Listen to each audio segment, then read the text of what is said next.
on va, avec les cartes en main, pouvoir ainsi entrer dans la première partie, après ce beau chapeau introductif, de cette émission. Cette émission qui, pour sa première partie, doit vous habituer désormais à scruter le droit du confinement branche par branche.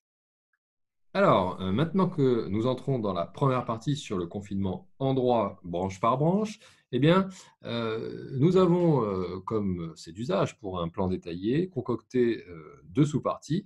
La première, le 1A, sera consacrée à quelques chroniques antiseptiques que nous ont préparées, tout d'abord en matière civile, Lisa et Mélanie. Et donc, je cède sans plus tarder la parole à Lisa pour une chronique inédite. Oui, bonsoir à toutes et à tous. Alors, j'ai décidé d'intituler mon billet du jour Entrons dans la mort, les yeux ouverts. Alors, ce titre est un hommage à Marguerite Yourcenar, puisque c'est la dernière phrase de son roman Mémoire d'Adrien. Mais c'est aussi un rappel de ce que signifie étudier le droit de la santé et le droit des personnes. C'est se confronter aux aspects les plus difficiles de la vie parfois, et en l'occurrence aujourd'hui à la mort et au deuil. Et c'est une réalité qui est appréhendée par le droit et nous ne pouvons pas nous en détourner. Alors, je vous propose dans ce billet d'actualité de nous confronter à un aspect peu réjouissant de cette crise sanitaire, c'est l'adaptation provisoire du droit funéraire. Alors, plusieurs décrets et arrêtés ont été pris depuis le début de l'état d'urgence sanitaire pour adapter les normes de droit funéraire. Et pour résumer, on peut dire que ces textes ont deux objectifs. Un, éviter la contagion à partir d'un corps décédé. Et deux, anticiper une éventuelle surmortalité qui serait difficile à gérer, notamment du point de vue de l'organisation des funérailles. Alors, je ne vais pas m'attarder ici sur les normes concernant la surmortalité, qui sont des règles assez techniques sur les transports de corps, leur conservation, les délais d'inhumation, etc., et qui vont s'appliquer essentiellement à un niveau local. Donc, si vous voulez aller plus loin, on vous donnera des références en dessous de la vidéo. Et donc, je vais donc me concentrer ce soir sur les normes qui sont nationales et qui concernent la protection contre la contamination entre les corps morts et les personnes vivantes. Et on va voir ici que ces textes sont assez stricts et sont parfois allés au-delà de ce qui était préconisé par les autorités sanitaires. Donc, pour protéger les vivants de la contamination des morts, deux mesures principales ont été prises. La première concerne les corps des personnes décédées dont on sait ou dont on pense qu'elles étaient porteuses du virus avant leur mort. Alors pour cela, il est obligatoire, et au moins jusqu'au 30 avril, mais la date va sûrement être prolongée, deux choses. D'une part, que les personnes soient mises en bière immédiatement, c'est-à-dire qu'il ne peut pas y avoir d'exposition du corps, de veillée funéraire, les corps doivent être mis en cercueil immédiatement. Et deuxièmement, ils ne peuvent pas faire l'objet d'une toilette funéraire. Alors, ce qui est intéressant ici, c'est que le gouvernement va au-delà de ce qui est préconisé par le Haut Conseil à la santé publique, puisque le Haut Conseil, dans son avis du 24 mars, souligne que si la transmission depuis un cadavre est possible, elle reste limitée et dit explicitement la chose suivante, je cite, « Dans la prise en charge des personnes décédées, il convient de respecter dans leur diversité les pratiques culturelles et sociales autour du corps, et notamment en ce qui concerne la toilette rituelle du corps par les personnes désignées par les proches. » Et donc, le Haut Conseil préconisait qu'il soit possible pour les proches de voir le visage de la personne avant la fermeture du cercueil, mais aussi que deux proches puissent être désignés pour pratiquer eux-mêmes une toilette, mais à condition, disait le Conseil, qu'ils soient équipés de protection adéquate.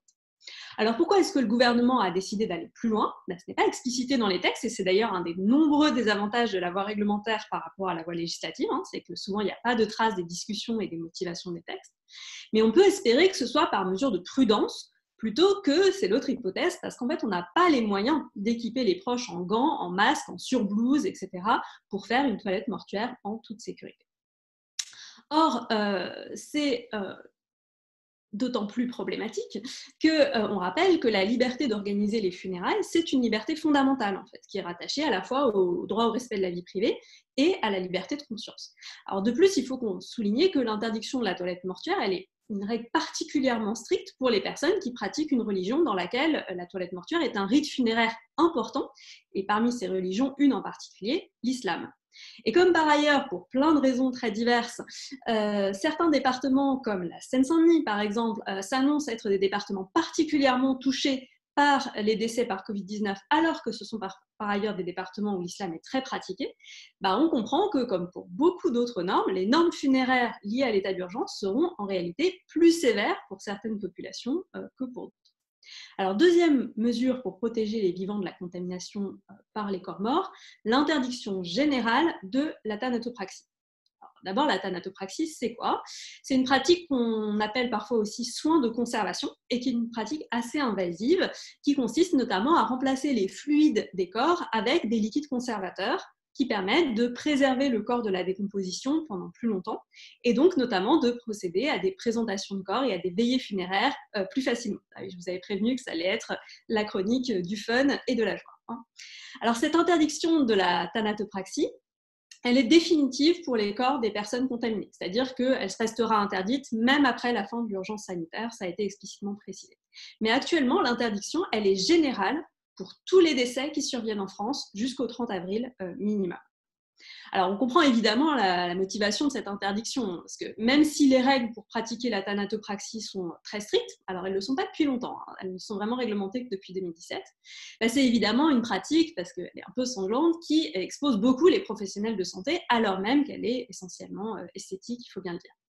Par ailleurs, comme de toute façon, les cérémonies funéraires se font en ce moment en comité très restreint, on peut penser que l'usage de la thanatopraxie est moins utile actuellement que quand il faut conserver les corps visibles plusieurs jours pour que de nombreuses personnes puissent les voir.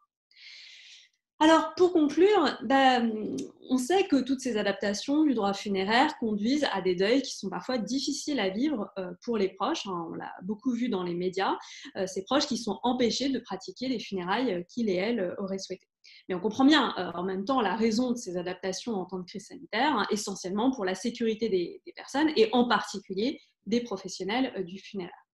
Mais avant de se satisfaire de cette simple affirmation, hein, on limite la liberté des personnes endeuillées, mais c'est pour protéger la santé des professionnels, il faut rappeler quand même une chose, c'est que la vraie protection des travailleurs et travailleuses du funéraire, elle ne peut exister que si elle bénéficie d'un matériel de travail adapté et de conditions de travail qui sont respectueuses de leur santé, y compris, et on l'oublie souvent, de leur santé psychique. Donc, la protection de la santé des professionnels du funéraire, elle dépend surtout d'une application stricte du droit du travail, du moins pour les personnes salariées, beaucoup plus que d'une adaptation du droit funéraire. Et ça vaut en réalité pour tous les travailleurs et travailleuses de l'ombre qui assurent actuellement le fonctionnement de notre société malade. Merci beaucoup, Lisa. C'était très clair et pas si morbide que ça en avait l'air, puisque tu as su mêler à la fois le côté sombre, évidemment, de ce passage que nous vivons et qu'on ne peut que avoir à l'esprit si jamais on allume la télé et qu'on a passé l'étape des applaudissements pour aboutir à celle du fameux décompte journalier des morts. Mais qui aussi nous rappelle que tout ça, aussi grave soit-il, ne peut pas être accueilli tel quel sans aucun regard critique. Donc, ça donne à réfléchir. Et je ne sais pas si l'un d'entre vous avait ouvert son manuel ou son traité de droit funéraire avant de venir. Non? Tout le monde reste de marbre? Excellent, excellent Marc, merci. On la garde.